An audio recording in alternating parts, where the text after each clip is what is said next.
Hello everyone, welcome to my channel daily dose with MD में आपका स्वागत है। आज की कहानी एक हॉरर स्टोरी है। कब्रिस्तान की कहानी। मनोहर का घर पुराने कब्रिस्तान के पीछे था और उसके घर के छत से वो कब्रिस्तान अच्छे से दिखता था। वो रोज उस कब्रिस्तान को पार करके ही अपने काम पर जाता था।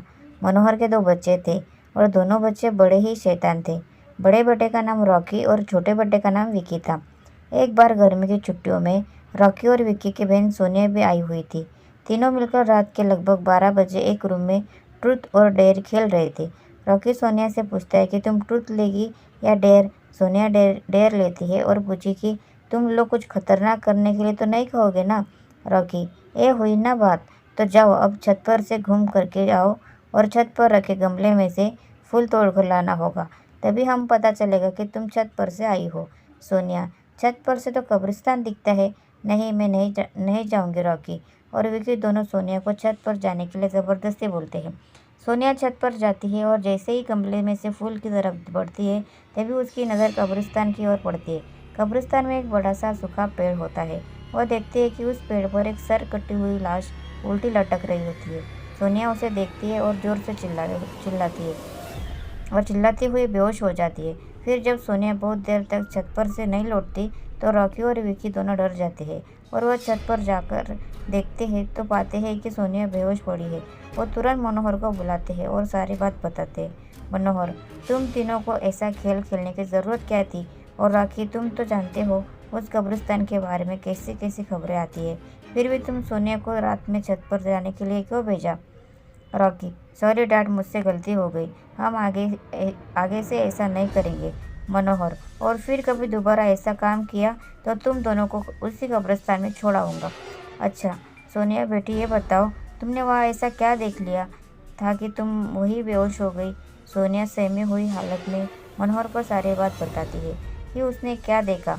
मनोहर ने उस कब्रिस्तान के बारे में ऐसी खबरें पहले भी सुनी हुई थी, इसलिए वो सोनिया को डांटता नहीं है और बच्चों को संभल कर रहने की सलाह देता है। एक दिन मनोहर को काम से छुट्टी मिलने में देर हो जाती है और उस दिन उसे ऑटो भी नहीं मिलता है। वह पैदल ही घर की ओर चल पड़ता है। इधर विकी और रॉकी दोनों आपस में बात करते हैं। रॉकी, विकी, तुम्हें क्या लगता है सोनिया ने जो कहा वो सच है? मुझे तो लगता है कि वो सिर्फ बातें बना रही है। वो उसका भ्रम होगा। विकी, अरे नहीं भाई, तुमने उसकी हालत देखी नहीं? एक दिन भी और यहाँ रुकने को तैयार नहीं हुई। मुझे लगता है कि उसने सच में कुछ देखा होगा। रॉकी, चलो हम कब्रिस्तान में जाकर खुद ही देख लेते हैं। विकी, अरे भाई, तुम पागल तो नहीं हो गए हो?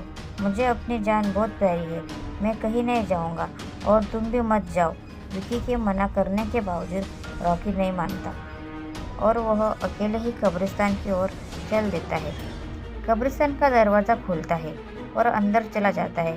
वह उस पेड़ की ओर भी देखता है जिस पर सोनिया को सर कटी हुई उल्टी लाश दिखी थी।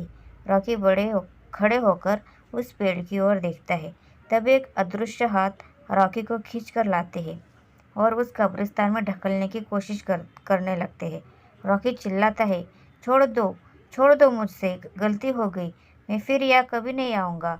मुझे मत मारो, मुझे जाने दो। मनोहर काम से पैदल घर पहुंचने वाला ही होता है। जैसे ही वह कब्रिस्तान से गुजरता है उसे रॉकी की आवाज़ सुनाई देती है। मनोहर, ये क्या है? तो रॉकी की आवाज़ लगती है, ये तो कब्रिस्तान से आ रही है, मुझे जा करके देखना चाहिए।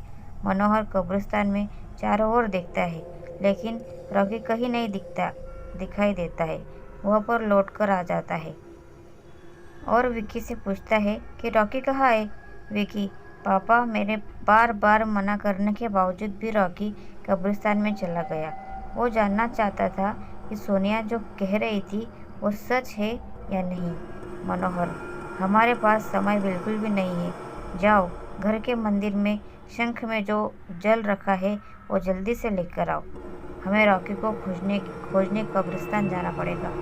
विक्की वो जल लेकर आता है।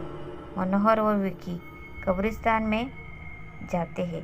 मनोहर जल छिड़कता है, फिर उसे किसी के घसीटने का निशान दिखाई देता है। वह समझ जाता है और फिर उस निशान का पीछा करते हुए उस कब्र तक पहुंच जाता है। मनोहर कब्र के आसपास और जल छिड़कता है। कब्र से अजीब अजीब सी आवाज़ें आती है। विक्की बहुत डर जाता है। मनोहर, मुझे लगता है कि श्रापित प्रेत आत्माओं ने रॉकी को इस कब्र के अंदर कैद कर लिया है। हमें जल्द ही इसे निकालना होगा। तुम ये पवित्र जल आसपास छिड़कते रहो। इससे हमें वो प्रेत आत्माएं कोई नुकसान नहीं पहुंचा पाएगी। मैं कब्र को खोलने की कोशिश करता हूँ। मनोहर उस कब्र को खोलने की बहुत कोशिश करता है। अंत में वह कब्र खुल जाती है। उसके अंदर रॉकी लथपथ बेहोश पड़ा होता है।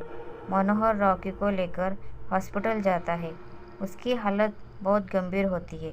उस दिन के बाद मनोहर उस घर को छोड़कर शहर से दूर एक दूसरे घर में अपने पूरे परिवार के साथ रहने चला जाता है। तो फ्रेंड्स, आपको ये डरावनी कहानी कैसे लगी प्लीज़ कमेंट करके ज़रूर बताएं। और कहानी अगर अच्छी लगी हो तो प्लीज़ वीडियो को लाइक कीजिए, शेयर कीजिए और मेरे चैनल को सब्सक्राइब कीजिए। धन्यवाद। Thanks for watching.